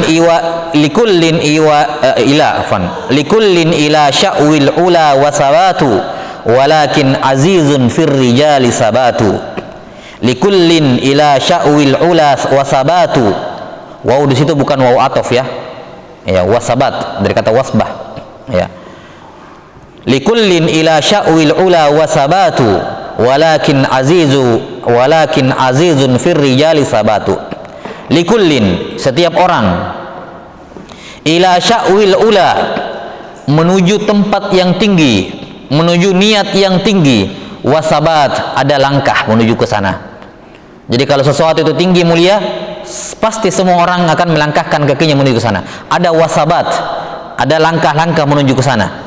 Ya, ada langkah usaha menuju ke sana. Tapi walakin, kata beliau, azizun fir rijali sabatu. Aziz, sangat sulit, jarang ditemukan pada rijal, pada laki-laki, yakni para orang-orang yang melangkah jalan tadi itu, yang melangkah ke tempat yang tinggi itu, jarang ditemukan pada mereka sabat, keistiqomahan. Ya, yakni banyak di antara mereka yang mau melangkah kalau tidak ada halangan, menuju ke tempat yang tinggi kalau tidak ada halangan. Tapi kapan ada halangan, dia berpaling, tidak ada sabatnya, tidak kokoh dia di atas tujuannya. Ya, maka ini maqid yang ke-9, yaitu apa? Bersabar dalam tahammul dan ada. Selanjutnya kata beliau al-maqidul ashir, bentuk pengagungan ilmu yang ke-10. Jadi perhatikan, biar dia menuntut ilmu seumur-umur, kalau dia tidak bersabar dalam menuntut ilmu, tidak profesional dalam menjadi seorang murid atau seorang guru, ya, bawa-bawa urusan lain di luar ilmu masuk ke dalam majelis ilmu, dia orang tidak mengagungkan ilmu. Kenapa? Dia tidak sabar. Sabar adalah bentuk pengagungan kepada ilmu. Siapa yang bersabar, dia akan mendapatkan keberkahan ilmu. Al-maqidul ashir, bentuk pengagungan yang ke-10, mulazamatu adabil ilm, komitmen dengan adab-adab menuntut ilmu. Adabul ilm, mulazamah, komitmen dengan adabil ilm, adab-adab ilmu. Nanti akan disebutkan, ya, adab-adab apa saja yang dibutuhkan oleh seorang penuntut ilmu. Kata beliau, qala Ibnul Qayyim rahimahullahu fi kitabihi Madarijus Salikin. Kata Ibnul Qayyim dalam Madarijus Salikin, adabul mar'i unwanu sa'adatihi wa falahihi. Adab seseorang itu unwan. Unwan itu tanda. Kalau judul buku dikatakan unwanul kitab. Kalau alamat rumah dikatakan unwanus sukna atau unwan al-maskan misalnya. Ini alamatnya, tandanya. Ya. Adab seseorang itu merupakan tanda kebahagiaan dan keberuntungannya. Alamatu atau unwanu sa'adatihi wa falahihi. Seorang dianggap atau dikatakan dia bahagia dan falah, beruntung, kalau dia punya adab. Adab ini merupakan pertanda bahwa ini orang bahagia dan beruntung. Wa qillatu adabihi unwanu syaqawatihi wa bawarihi. Sementara minimnya adab, atau kalau orang bilang nir adab, ya, atau bi adab, ya, tidak beradab, ya. Minimnya adab seseorang itu tanda akan syakawah, kecelakaan dia, wabawarihi, dan kerugian dia. Kalau mau lihat orang itu celaka dan merugi, ataukah dia bahagia dan beruntung, lihat adabnya dia. Makanya dalam Islam adab menempati posisi yang sangat penting. Wa innaka la'ala khuluqin azim. Sungguh engkau ya Muhammad berada di atas adab yang paling mulia. Ya, dan seorang dengan ibadah yang minim tapi dengan adab dan akhlak yang baik, dia bisa mencapai derajatnya orang yang banyak sholat dan banyak puasa. Walaupun ibadah dia minim, tapi kalau adabnya dan akhlaknya baik, dia bisa meraih tingkatan mereka seluruhnya. Iya. Dan tidak ada amalan yang lebih besar di timbangan pada hari kiamat kecuali apa? Pada timbangan seorang mukmin pada hari kiamat, ya, min khuluqin hasan, atau min husnil khuluq. Ya. 6. Famastujliba khairud dunya wal akhirah. Ini masih ucapannya Ibnul Qayyim. Famastujliba khairud dunya wal akhirah bimislil adab. Dan tidaklah diraih kebaikan dunia dan akhirat dengan sarana seperti adab. Maksudnya tidak ada cara untuk meraih kebaikan dunia dan akhirat, ya, sebesar adab. Adab merupakan sarana terbesar seorang meraih kebaikan dunia dan akhirat. Ya, itu makna umumnya. Jadi adab, jadi untuk meraih kebaikan dunia akhirat itu banyak cara. Ada banyak jalan untuk meraih kebaikan dunia akhirat, tapi tidak ada yang sebesar adab. Itu maksud kalimat ini. Agak sulit kalau diterjemahkan secara harfiah. Jadi maksud kalimatnya adalah untuk meraih kebaikan dunia dan akhirat itu banyak cara, banyak jalan menuju meraih kebaikan dunia dan akhirat. Tapi yang terbesarnya adalah adab. Ini sudah cukup menunjukkan adab. Walastujliba hurmanuhuma bimisli qillatil adab. Dan tidaklah kebaikan dunia dan akhirat hilang dari seseorang, diharamkan dari seseorang, ya, kecuali sebabnya apa? Qillatul adab, ya, minimnya adab dia, kurangnya adab dia. Artinya apa? Penyebab seorang kehilangan kebaikan dunia dan akhirat banyak. Artinya begini, kalau kamu mau kehilangan kebaikan dunia dan akhirat itu banyak caranya lah, ya, banyak cara untuk apa namanya kehilangan kebaikan dunia dan akhirat. Tapi tidak ada cara yang se ekstrim minim adab. Nah itu, orang tidak beradab ini cara terbesar dia menghilangkan kebaikan dunia dan akhiratnya. Banyak cara sih kalau kamu menghilangkan, tapi tidak ada cara yang separah qillatul adab ini. Ini menunjukkan betapa pentingnya kedudukan adab dalam agama kita. Ya, ini sampai sini ucapan dari Ibnu Qayyim rahimahullah. Kemudian penulis wafaqahullahu taala membawakan bait syair, wal mar'u la yasmu bi ghairil adabi wa ayyakun za hasabin wa nasabi. Wal mar'u la yasmu bi ghairil adabi wa iyyakun za hasabin wa nasabi. Kata beliau, wal mar'u, seseorang itu la yasmu, tidak akan sumu. Apa artinya sumu? Tinggi. Dari kata sumu, kata isim fi'il huruf. Isim dari kata as-sumu, karena dibandingkan dua temannya isim lebih tinggi dibandingkan fi'il dan huruf, ya. Atau seorang itu tinggi nampak kelihatan dengan namanya. Tidaklah seorang itu tinggi bi ghairil adab, tanpa adab. Seorang tidak akan tinggi kalau dia tidak punya adab, walaupun dia memiliki hasab dan nasab yang tinggi, walaupun dia punya hasab, status sosial dan nasab yang tinggi, dia tidak akan apa? Tidak akan tinggi kalau dia tidak beradab. Karena itulah kata Nabi sallallahu alaihi wasallam, apa? Man batta'a bihi amaluhu lam yusri' bihi nasabuhu, dalam hadits Abu Hurairah riwayat Muslim. Siapa yang dibuat terlambat masuk surga atau terlambat keluar dari neraka gara-gara amalannya, maka tidak akan disegerakan dengan keturunannya. Yani walaupun kamu keturunan Nabi sekalipun, kalau amalanmu minim, maka nasabmu tidak akan mempercepat, ya. Kalau kamu masuk neraka misalnya, maka nasab tidak akan membuat kamu cepat keluar. Atau kamu rendah kedudukanmu di neraka, lambat masuk neraka, lambat masuk surga, afwan, maka tidak akan disegerakan dengan nasab. Amalan, adab yang menentukannya. Wa innama yasluhu lil ilmi man ta'addaba bi adabihi fi nafsihi wa darsihi wa ma'a syaikhihi wa qarinihi. Nah, ini inti dari maqid yang ke-10 ini. Kata beliau, wa innama yasluhu lil ilm, orang yang layak mendapatkan ilmu hanyalah man, siapa. Jadi orang yang layak memiliki ilmu, layak mendapatkan keberkahan ilmu, hanyalah orang yang ta'addaba bi adabih, yang beradab dengan adab-adab ilmu. Adab, yang beradab dengan adab-adab ilmu. Apa saja adab-adab ilmu? Secara umum ada 4, beliau sebutkan di sini. Yang pertama, fi nafsihi, dia beradab pada dirinya sendiri sebagai penuntut ilmu. Ya. Seorang penuntut ilmu kalau dia tidak beradab dengan dirinya sendiri, ya, sulit dia mendapatkan ilmu yang berberkah.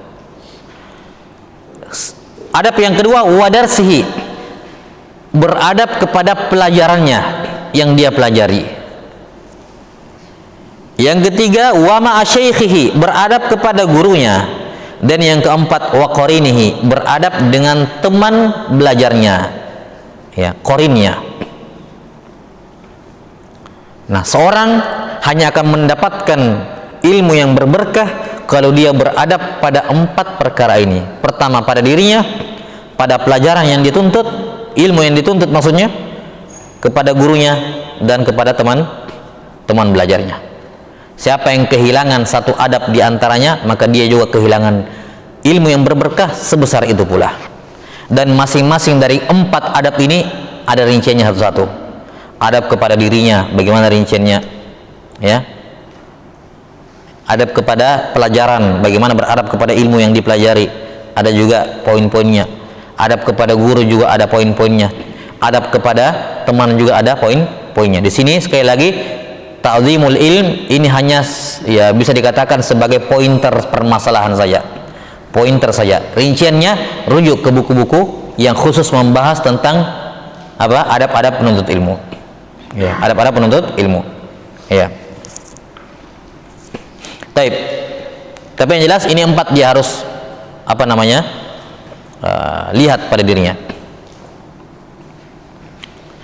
Di antara adab yang terbesar ya bagi seorang penuntut ilmu pada dirinya adalah mengamalkan ilmu yang dia ketahui. Siapa yang tidak mengamalkan ilmu yang diketahui, maka dia tidak beradab kepada dirinya, dia menyia-nyiakan dirinya. Maka selalu kaitkan ilmu yang dipelajari dengan pengamalan. Satu contoh, misal dalam pembahasan tauhid asma wa sifat, dalam pembahasan sifatun nuzul bagi Allah, bahwa Allah Subhanahu wa taala turun ke langit dunia setiap sepertiga malam terakhir. Ya.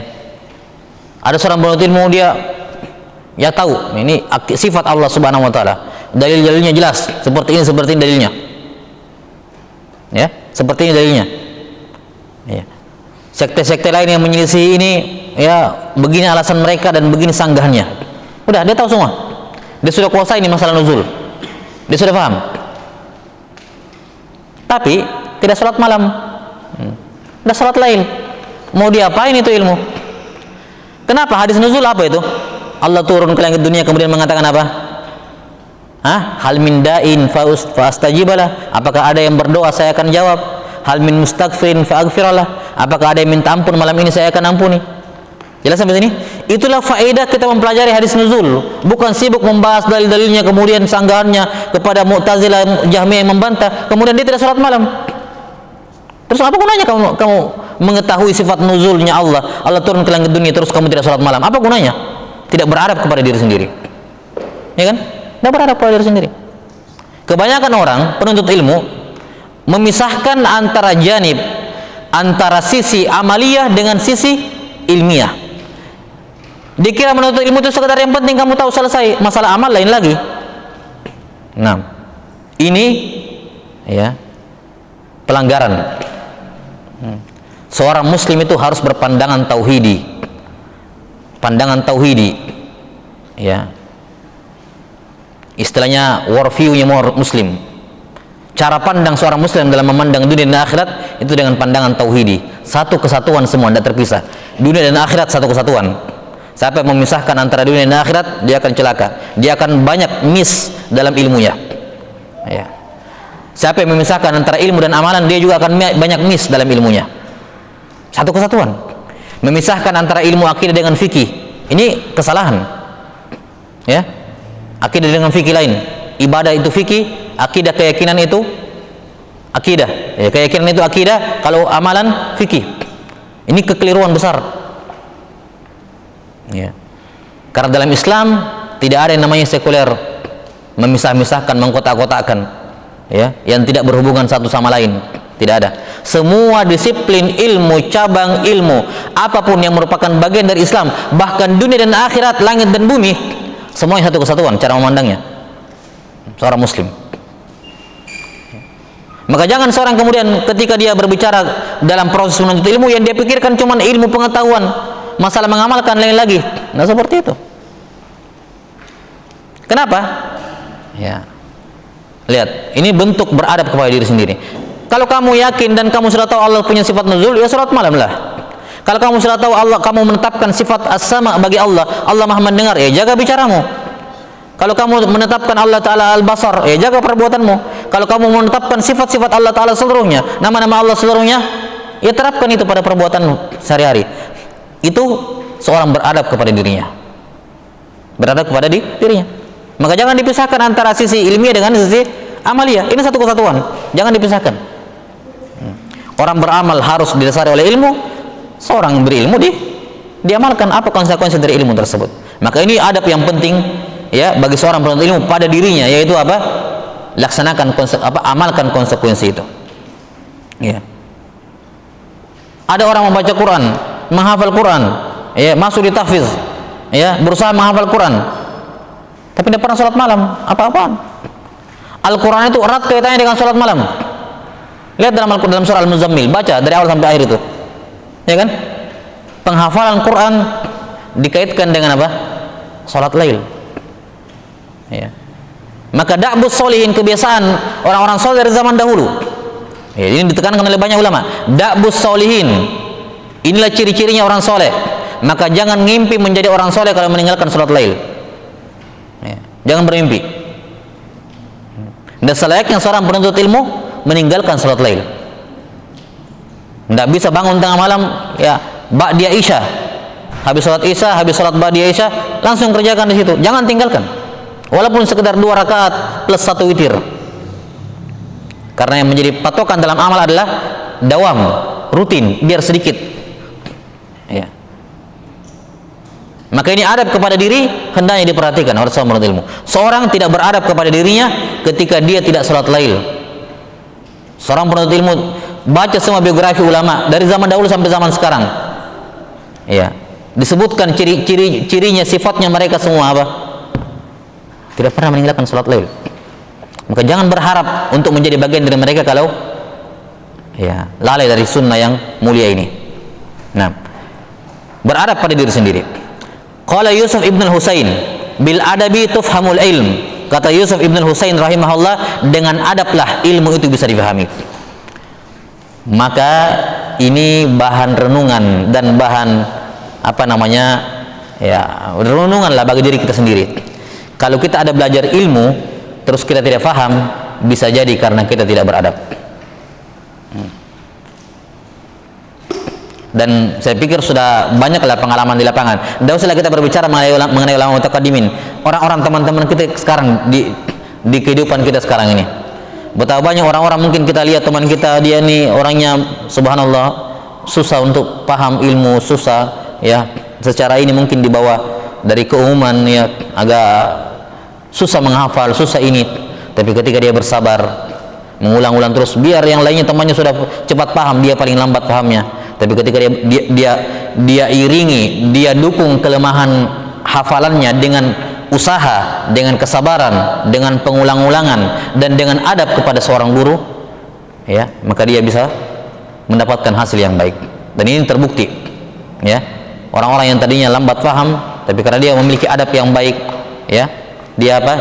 Dimuliakan oleh Allah Subhanahu Wa Taala. Kenapa? Karena ilmu tersebut dari Allah, bukan karena kamu belajar tiap malam, bukan karena kamu menghafal. Murni Allah Subhanahu Wa Taala yang memberikan kepada kamu. Wattaqullaha wa yu'allimukumullah. Bertakwalah kepada Allah, niscaya Allah akan menganugerahkan ilmu kepadamu. Li'annal muta'addiba yura ahlan lil ilmi fayubdhalulah wa qalilul adabi yu'azzul ilmu ayyudayya indahu. Ini sisi lain mengapa orang yang menuntut ilmu itu, orang yang beradab itu yang layak diberikan ilmu, orang yang layak berilmu. Kata beliau, li'annal muta'addib, karena orang yang beradab, yuro, akan dipandang oleh gurunya, akan dinilai oleh gurunya, ahlan lil ilm, dia ini layak diberikan ilmu, dia beradab, subhanallah, masya Allah, dia sopan, dia ini, dia beradab pada dirinya, beradab dengan temannya, beradab pada pelajarannya, beradab pada ininya, dilihat oleh gurunya. Fayudzalulah, maka apa? Gurunya akan mengerahkan ilmunya kepadanya, mengajarkan kepada dirinya. Iya.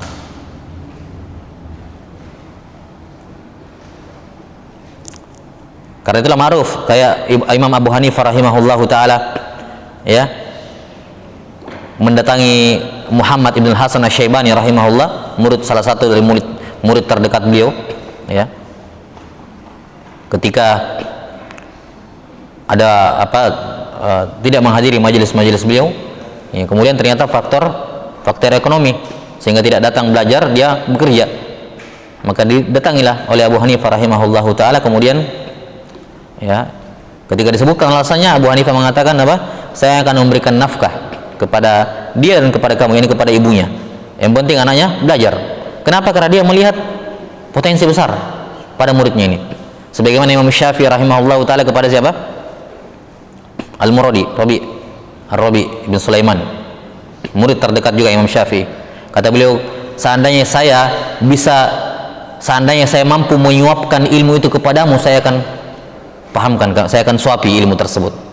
Ya, seandainya saya, ya, bahkan dalam sebagian riwayat disebutkan apa namanya, tidak usah kamu datang kepada saya, justru saya akan datang kepada kamu. Ya, kenapa? Karena melihat potensi yang besar. Maka orang yang beradab, ketika dia beradab, kemudian dilihat oleh gurunya dia beradab, gurunya akan maksimalkan juga kepada dirinya, semangat juga, karena orang ini beradab. Dan sebaliknya, wa qalilul adab, murid yang kurang adab, ya, itu ya'uzzul ilm atau yu'azzul ilm, akan sedikit diberikan ilmu. Kenapa? Ayyudhayya indahu, karena dikhawatirkan dia akan menyia-nyiakan ilmunya.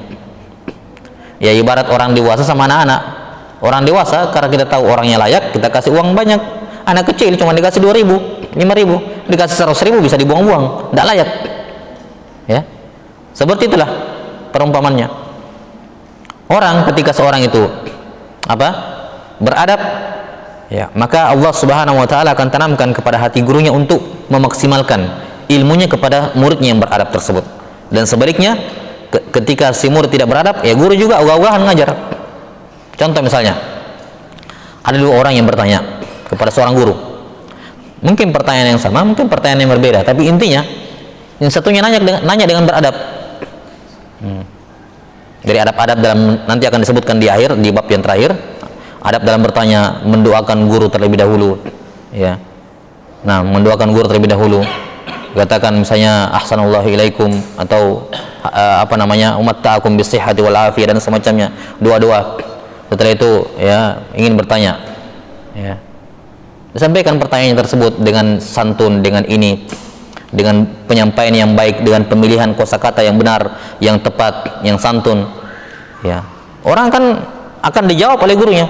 Satunya nanya, datang-datang, ya, datang-datang orang, gurunya sedang duduk, datang-datang langsung duduk, Ustaz mau nanya, gitu. Ustaz mau nanya. Ini, ya, kalaupun tidak dikatakan kurang beradab, tapi dia tidak beradab, tidak mengambil adab dalam menuntut ilmu, dalam bertanya. Atau langsung, Ustaz, kemarin kita ngomong begini, tapi ada yang mengatakan begini dan begitu, begini. Ya, tidak beradab dalam menuntut ilmu. Orang kan jadi malas juga jawab. Ini menunjukkan bahwa apa? Ada dua orang bertanya, tapi satunya dijawab, satunya tidak. Kenapa? Apa yang membedakan? Adabnya. Orang juga malas ladeni orang yang tidak beradab. Ya.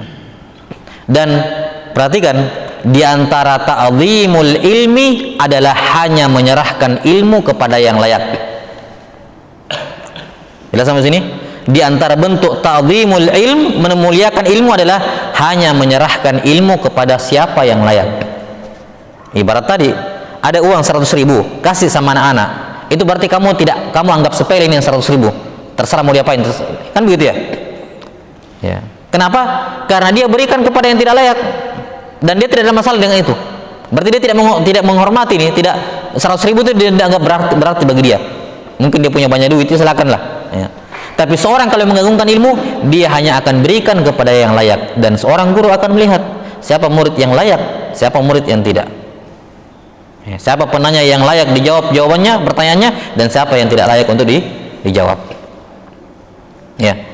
Karena itu disebutkan di antara kisah dari Syekh bin Baz rahimahullahu taala, ya, disebutkan oleh Syekh Shalih Al-Utsaimin hafizahullah. Terkadang beliau rahimahullahu taala ditanya dalam sebuah pelajaran, ya, di sela-sela karena membaca, ada murid membaca, kemudian beliau syarah, beliau jelaskan ta'liq, kemudian di sela-selanya ada yang bertanya dengan pertanyaan yang tidak baik atau kurang sopan, ya, maka beliau tidak jawab, dihiraukan, didengar tapi dihiraukan, disuruh lanjut membaca, disuruh lanjut pembacanya untuk membaca hadis berikutnya, ya, tidak diperdulikan. Nah, dan ini bukan bentuk apa-apa, ini sebagai bentuk ta'dib, ya. Maka kalau anda diperlakukan seperti itu oleh seorang guru, ya pahami, ini ada yang salah dengan diri saya. Jangan suudzon kepada gurunya, karena seorang penuntut ilmu itu, ya, datang menuntut ilmu sudah siap untuk diajari, maka jangan baperan seorang penuntut ilmu itu. Ya, nggak bisa.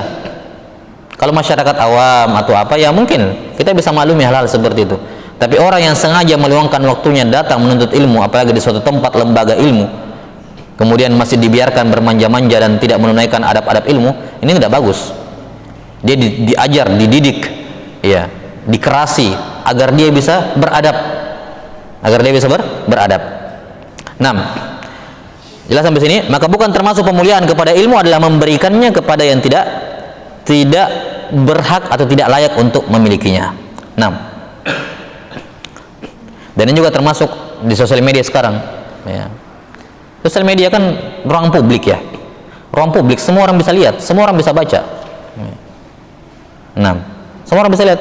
Maka dalam menyebarkan ilmu, ya, hendaknya ilmu-ilmu yang memang ditangkap oleh seluruhnya, yang bisa difahami oleh seluruhnya. Ya. Wallahu alam, saya tidak bilang salah, bukan. Masing-masing memiliki pandangannya tersendiri. Ya. Cuma secara pribadi bahwa menempatkan pembahasan-pembahasan jelimet, pembahasan-pembahasan yang rumit di tempat publik seperti itu sama saja dengan menempatkan ilmu bukan pada tempatnya, karena bisa dikonsumsi oleh siapa saja. Sudah ada yang salah paham, ada yang sudah emosi duluan, ada yang sudah ini karena dia tidak paham. Ya, dia tidak paham apa maksudnya. Ya. Maka bukan termasuk mengagungkan ilmu adalah yang tadi, menempatkan ilmu atau memberikan ilmu kepada siapa saja. Tidak seperti itu. Ada orang-orang di luar sana, ada orang yang layak dan ada orang yang tidak layak. Ya. Ya, maka selayaknya tulisan-tulisan yang seperti itu, ya, itu ditaruh di forum khusus saja, di grup khusus. Ya memang semuanya layak, semua pesertanya siap dan tahu permasalahannya. Ya, sehingga tidak menimbulkan fitnah. Dan di antara fitnah yang terbesar, orang tidak tahu apa-apa ikut komen, gitu. Akhirnya ribut kan begitu. Nah, siapa yang salah? Bukan yang komen salah juga sih. Cuman maksudnya kan tidak ada asap atau tidak ada api. Ini bukan tempatnya memposting hal-hal seperti itu. Ya, maka yang diposting adalah hal yang memang bisa dipahami oleh oleh netizen, ya, oleh netizen. Ya. Bisa dipahami oleh semuanya. Itu saja yang diposting. Ada yang jelimet-jelimet, ada yang ini, ya enggak usah diposting itu.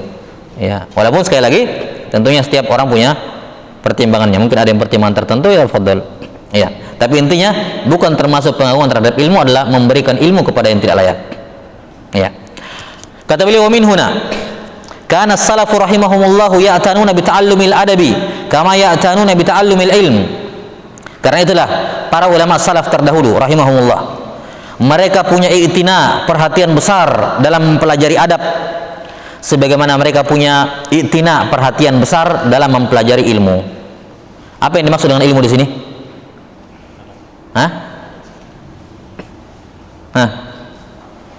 Para ulama terdahulu punya perhatian besar dalam menuntut adab, sebagaimana mereka punya perhatian besar dalam menuntut ilmu. Berarti di sini ilmu beda dengan adab. Ilmu apa yang diinginkan di sini?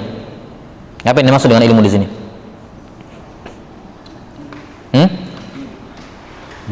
Ilmu yang dimaksud di sini adalah al-hadis. Hadis. Kenapa? Karena di zaman mutaqaddimin tidak ada itu ilmu-ilmu yang kita pelajari sekarang. Di zaman terdahulu orang belajar hadis, Quran hadis. Ya.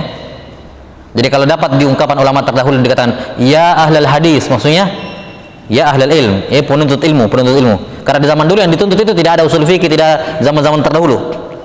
Ya, tidak ada mustalah, tidak apa dalam seperti sekarang jadi disiplin ilmu. Zaman dahulu orang belajar hadis. Hadis saja dia pelajari. Jadi ungkapan-ungkapan ulama terdahulu dikatakan ya ahlal hadis, ya tullabul hadis, maka ini maksud dengannya adalah apa? Tullabul ilm. Ya, penuntut ilmu. Karena di zaman dahulu ilmu itu adalah hadis, tidak ada yang lain. Di zaman dahulu ilmu itu adalah al-hadis. Jadi perhatikan ya. Jangan ada yang memahami bahwa adab itu yaitu ilmu. Jadi orang belajar adab sambil belajar hadis, tidak, memang terpisah. Paham sampai sini? Memang terpisah. Terpisah antara mempelajari adab dengan mempelajari hadis. Maksudnya hadis di sini apa? Sisi fikihnya, sisi apanya, diroyahnya hadis tersebut. Memang terpisah. Jadi bukan sambil menyelam minum air di zaman dahulu, bukan belajar hadis kemudian adab, ya, adabnya, fikihnya begini-begini. Tidak, mereka memang punya level khusus. level awal untuk belajar adab saja dulu, tidak belajar yang lain, tidak belajar fikih, tidak belajar apa. Tentunya setelah selesai yang fardu ain ya, toharoh, sholat itu kan fardu ain jelas, tapi intinya adalah apa? Adab didahulukan sebelum dia belajar yang lain ya. Baik, karena itulah termasuk hal yang bertentangan dengan pengagungan terhadap ilmu adalah zuhudnya para penuntut ilmu untuk mempelajari buku-buku adab. Zuhudnya para penuntut ilmu dalam mempelajari apa? Buku-buku adab. Di antara karya tulis awal-awal yang ditulis oleh para ulama adalah Kitabul Adab ya. Al-Bukhari rahimahullah punya kitab Al-Adab, Al-Adabul Mufrad ya, Al-Adabul Mufrad. Bahkan adab seorang kepada diri sendiri berupa tazkiyatun nafs, ini termasuk awal-awal. Zuhud termasuk bagian dari itu. Imam Ahmad punya kitabuz zuhud, Ibnu Mubarak punya kitabuz zuhud, Abu Hatim Ar-Razi punya kitabuz zuhud. Itu karya-karya tulis awal-awal itu, menunjukkan pentingnya adab ya, menunjukkan apa pentingnya adab. Maka seorang termasuk kurang mengagungkan ilmu ketika zuhud niatnya untuk mempelajari buku-buku adab ya, tidak menantang ya, kurang tidak ilmiah lah atau apalah bahasanya ya. Nah, tidak tertarik mempelajari adab-adab keseharian, adab masuk rumah, keluar rumah atau apalah, tidak usah itu ya. Kita belajar bahasa Arab saja ya. Kita belajar ini saja, itu saja. Maka ini bertentangan dengan hal ini, dengan ma'qid yang keberapa ini? Ke-10, dengan ma'qid yang telah berlalu dalam masalah al-aham fal muhim, adalah ketika seorang belajar bahasa Arab dalam keadaan dia belum menyelesaikan satu kitab adab. Dia belum belajar satu kitab adab dari awal sampai akhir, kemudian dia belajar bahasa Arab. Ini tafrid, lalai dalam masalah ini ya, lalai dalam masalah ini. Dia belajar cacicus bahasa Arab ya, adab bertamu saja dia tidak tahu ya, adab berbicara dia tidak tahu. Nah, dia belajar bahasa Arab dia begini, pas orang bicara dia pegang HP, ini tidak beradab dalam berbicara ya. Orang bicara kepada dia sambil begini, tidak beradab ya. Nah, orang-orang generasi seperti inilah yang akan melahirkan seperti itu. Nanti orang sudah ini baru mumpung masih penuntut ilmu, nanti kalau sudah jadi ustadz semua baru tidak begitu tidak beradab ya. Maksud saya adab itu pertama kali penting sekali ya.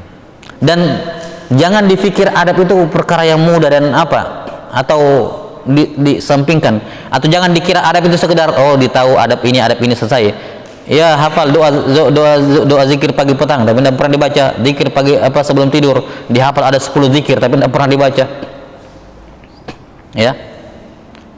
Adab kadang seorang tahu tapi dia tidak amalkan. Kenapa? Karena apa ya tadi, pemisahan antara ilmu dan amal.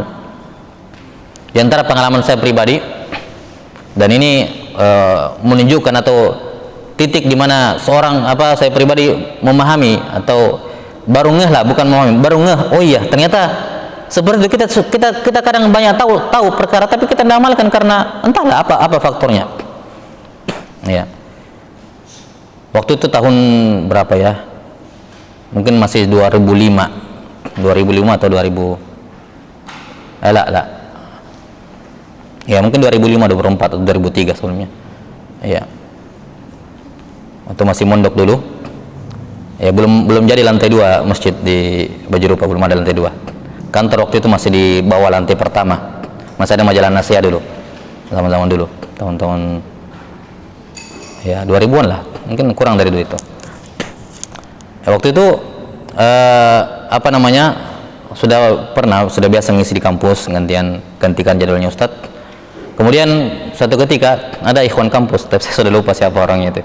Ikhwan kampus datang bertamu ya. Kita biasanya, saya pengurus pondok waktu itu, pengurus majalah Nasiah juga, kita biasanya makan sama santri di kantor di bawah tangga itu biasanya kita makan. Nah, tamu juga biasanya datang kita terima di situ. Satu ketika ada anak kampus datang, hewan kampus datang, ya, datang ke kantor, ngobrol. Pas jam makan, sudah santri bawa nampan ke bawah, sudah makan bareng di situ. Waktu itu ada beberapa orang ikhwan kampus, dan waktu itu ada juga Ustaz Zul hafizahullah. Setelah selesai makan, jadi saya makan sama-sama ikhwan kampus ini, ya. Karena ya pikirannya saya pernah ngajar dia di kampus, ya. Jadi tidak kepikiran apa gitu, pokoknya karena saya ajar dia sehingga ini atau apalah hal-hal lain. Kemudian setelah selesai makan mau minum, tidak ada minum, ya, kan malam santri begitu ya. Ya, tidak ada minum. Minumnya di belakang, di pintu samping sana. Ya. Yang pintu yang mengarah. Sekarang sudah tertutup ya dindingnya, pintunya. Ya. Minumnya di situ. Saya bilang sama ikhwan kampus itu, ayo kita pergi minum ke belakang. Ayo kita pergi minum ke belakang. Saya ajak keluar. Ya. Maka Astagfirullah hafizahullah, ketika saya ingat sekali kata beliau, aslahakallah, ya. Khudh lahu syarab dhaifuk, ya, kata beliau. Katanya aslahakallah, ini doa ya kalau ada orang salah. Ya, aslahakallah, ambilkan minum, dia itu tamu kamu. Masa kamu suruh datang ke belakang pergi minum? Dia tamu, kamu ambilkan minum. Ya. Itu langsung artinya kayak tertusuk langsung ke, oh ya betul, maksudnya adab-adab tamu kita sudah tahu, sudah hafal, sudah tahu lah ini. Tapi dalam penerapan kadang kita lalai atau apalah yang sifatnya seperti itu. Ya. Maka dari situ, ya, sejak saat itu, ya, baru ngeh bahwa iya, adab-adab yang kita ketahui, kita belajar adabul mufrad, kita belajar ini, kita belajar itu. Apa gunanya kalau sekedar ditahu tapi tidak diamalkan? Ya. Maka harus diamalkan. Seorang harus beradab sedini mungkin. Ya, semua kitab-kitab adab yang ditulis oleh para ulama, ya, itu selayaknya menjadi bahan bacaan seorang muslim. Dan hadis-hadis adab secara umum mudah untuk difahami. Orang baca hadis kemudian terjemahannya saja secara umum, ya. Untuk mengambil adab dari situ, kita tidak ambil rincian fikih atau apa. Untuk mengambil adab di situ itu jelas diamalkan. Ya. Allahumma kecuali beberapa, ya, hal-hal yang sudah menyinggung karena fikih ada khilaf dalam masalah adab tersebut. Tapi ini secara umum adab dalam Islam itu muttafaq alaih, yakni disyariatkannya. Yang cuma berbeda cuman wajibkah atau sunnah, itu saja. Tapi secara umum adab itu masyru' semuanya. Ya. Dan itu la yuhimmuna. Artinya tidak terlalu bermasalah bagi kita itu wajib atau sunnah. Intinya itu disyariatkan, kita kerjakan. Jelas sampai sini? 6. Kemudian qala Ibnu Sirin rahimahullah, kanu yata'allamuna al-huda kama yata'allamuna al-ilm. Mereka mempelajari huda, yakni al-adab, petunjuk, yakni adab, sebagaimana mereka mempelajari ilmu. Ya. Bagaimana mempelajari ilmu? Mereka menghafal, mereka menulis, mereka mudzakarah, mereka mengamalkan. Maka adab juga seperti itu. Adab juga ditulis. Hadis-hadis adab ditulis, dihafalkan, difahami, diamalkan. Jadi mereka tidak memandang sebelah antara hadis ahkam dengan hadis adab. Tidak dipisahkan. Kanu yata'allamuna al-huda kama, sama seperti. Jadi tidak ada bedanya. Maka seorang penuntut ilmu jangan memandang dengan sebelah mata hadis-hadis adab itu, jangan. Disamakan dengan hadis-hadis ahkam halal haram. Disamakan cara pandangnya, disamakan cara menyikapinya. Semua adalah sabda Rasulullah SAW yang harus dimuliakan. Ya. Bal inna ta'ifatan minhum yuqaddimuna ta'allumahu ala ta'allumil ilm. Bahkan ada sebagian di kalangan ulama lebih mengedepankan mempelajari adab terlebih dahulu sebelum menuntut ilmu. Ini menunjukkan kepada kita bahwa ini thariqah dari sebagian ulama. Ya. Maksudnya bagaimana? Ada sekelompok ulama ketika ada orang datang belajar kepada mereka, tidak langsung diajari fikih, tidak langsung diajari hadis yang lain. Disuruh baca dulu buku tentang adab. Nanti selesai khatamkan 1-2 buku adab, baru masuk belajar baru masuk belajar yang lain. Ya. Qala Malik bin Anas li fatam min Quraisy.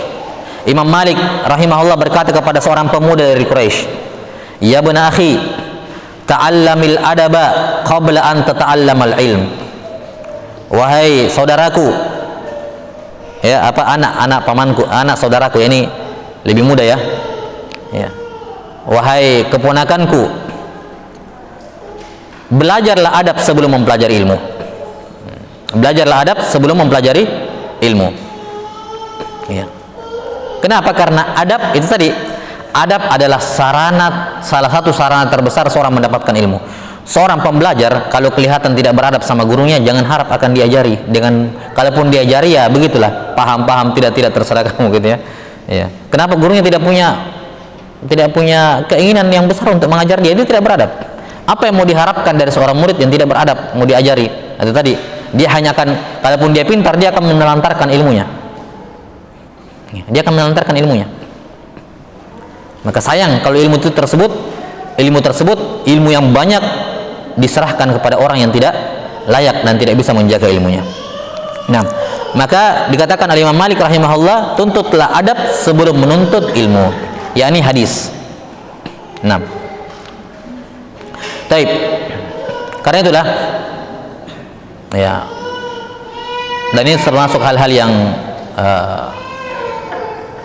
minim ya, sudah ada alhamdulillah, tapi belum terlalu maksimal ya. Selayaknya ya bagi penuntut ilmu pemula itu ya diarahkan ke situ ya, sebelum ikuti kajian Bulughul Maram, sebelum ikuti kajian Umdatul Ahkam, sebelum ikuti kajian hal-hal lain ya, yang sifatnya sudah bukan fardu ain lagi, maksud saya ya, sebelum ikut kajian kitab yang kitab-kitab yang Arba'in Nawawi atau kitab-kitab lain yang sifatnya lebih itu, bahkan sebelum mempelajari apa itu bid'ah, sebelum itu ya, istilahnya kalau kita mau teratur ya, ini orang-orang baru masuk ini, baru belajar, baru hijrah, jangan belajar lain dulu, disuruh aja belajar dulu buku adab.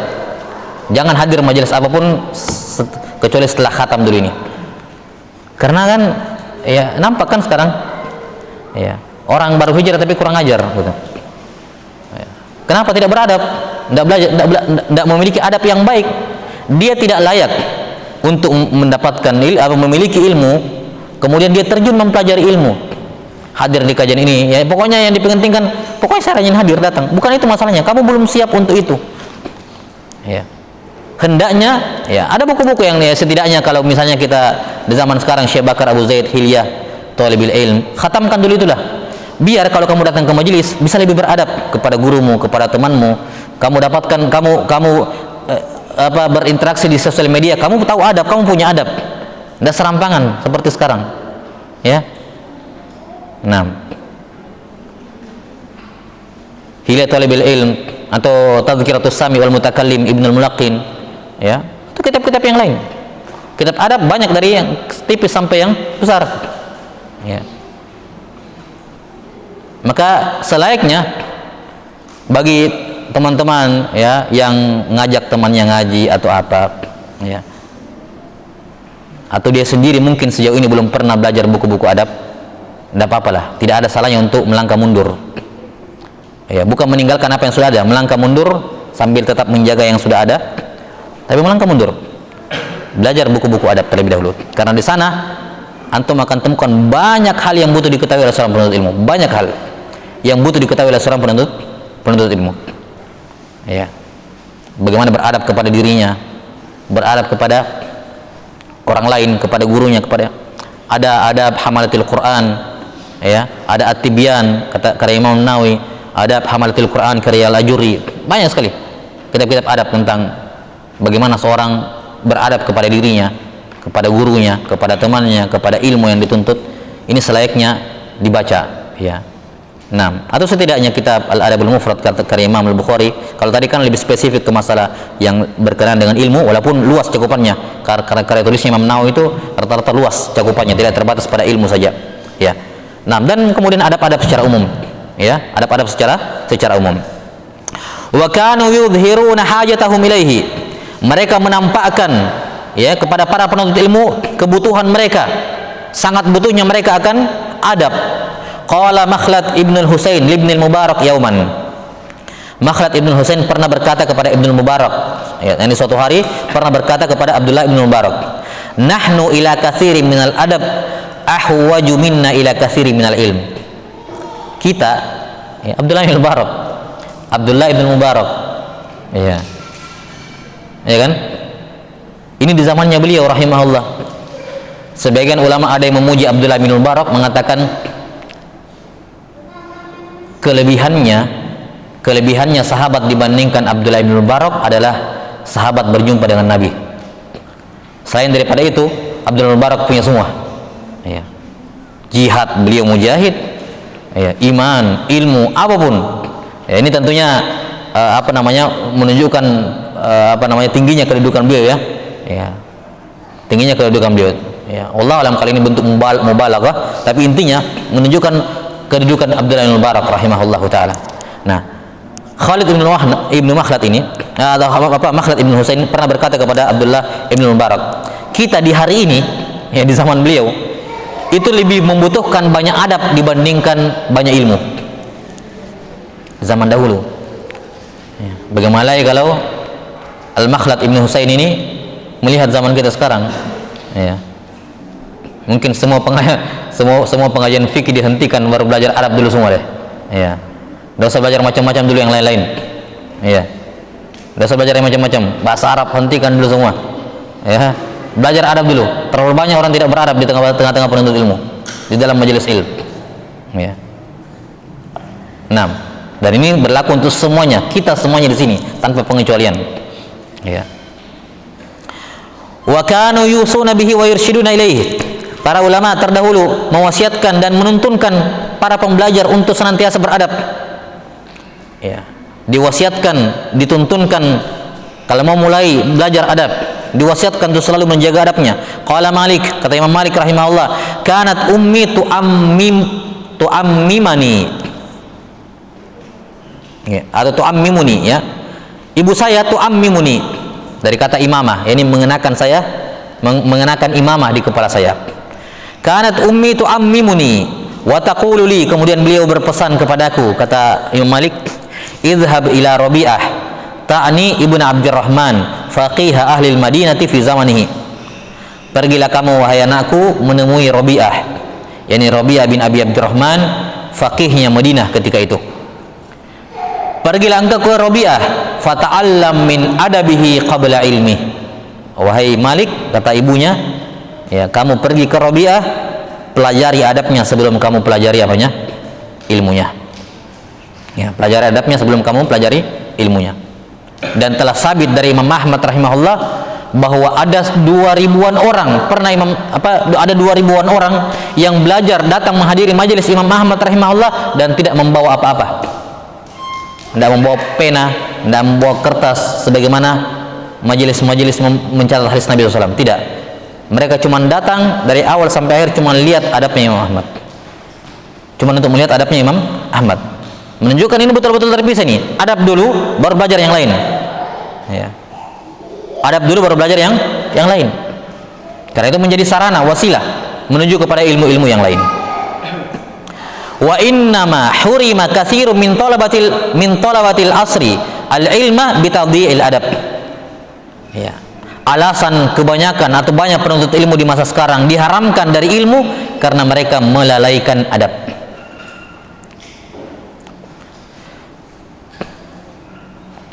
Ashraf al-Laits ibn Sa'ad rahimahullahu ta'ala ala ashabil hadis.